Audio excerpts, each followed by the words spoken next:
పిల్లలు, ఈరోజు అయితే నేను ఈగ స్టోరీ చెప్తున్నాను, మీరు వినండి. ఒక అనగనగంట ఒక ఈగ అనేది ఉందంట. తన ఇల్లు అలుగుతుందంట. అప్పుడు తన పేరేంటిదో మర్చిపోయిందంట.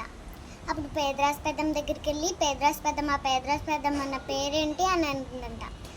అప్పుడు ఏమో నాకేం తెలుసు, నా కొడుకుని అడుగు అని అందంట. పేదరాశి పెద్దమ్మ కొడుక నా పేరేంటి అందంట. ఏమో నాకేం తెలుసు, నా చేతిలో గొడ్డలి అడుగు అని అందంట. గొడ్డలి నా పేరేంటి అని అడిగిందంట. ఏమో నాకేం తెలుసు, నేను రోజు కొట్టే చెట్టుని అడుగు అని అందంట.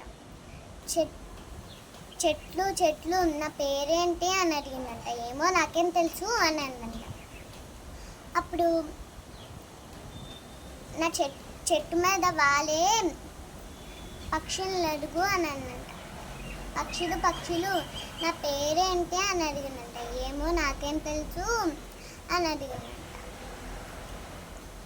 నేను రోజు నీళ్ళు తాగే చెరువుని అడుగు అని అందంట. చెరువా నా పేరేంటి అని అడిగిందంట. ఏమో నాకేం తెలుసు అని అందంట.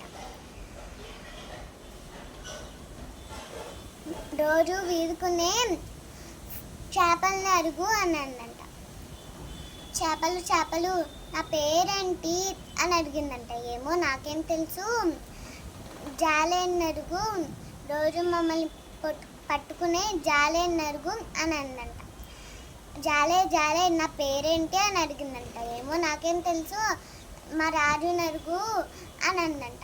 రాజు నా పేరేంటి అని అడిగిందంట. ఏమో నాకేం తెలుసు, రోజు మేము ఎక్కే గుర్రాన్ని అడుగు, గుర్రం నా పేరేంటి అని అడిగిందంట. ఏమో నాకేం తెలుసు, మా పిల్లల్ని అడుగు అని అందంట. గుర్రం పిల్ల నా పేరేంటి అని అందంట. నీ పేరు ఈగ కదూ అని అందంట. ఓ నేనొక మతి మలుపుదాన్ని, నా పేరు ఈగనే కదూ అని ఆనందంగా ఇంటికి వెళ్ళిపోయిందంట. Bye guys. ఇది మీకు నచ్చినట్లయితే, ఈ ఛానల్ నచ్చినట్లయితే లైక్, షేర్, సబ్స్క్రైబ్ చేయండి, బెల్ కూడా కొట్టండి. Thank you. Have a nice day.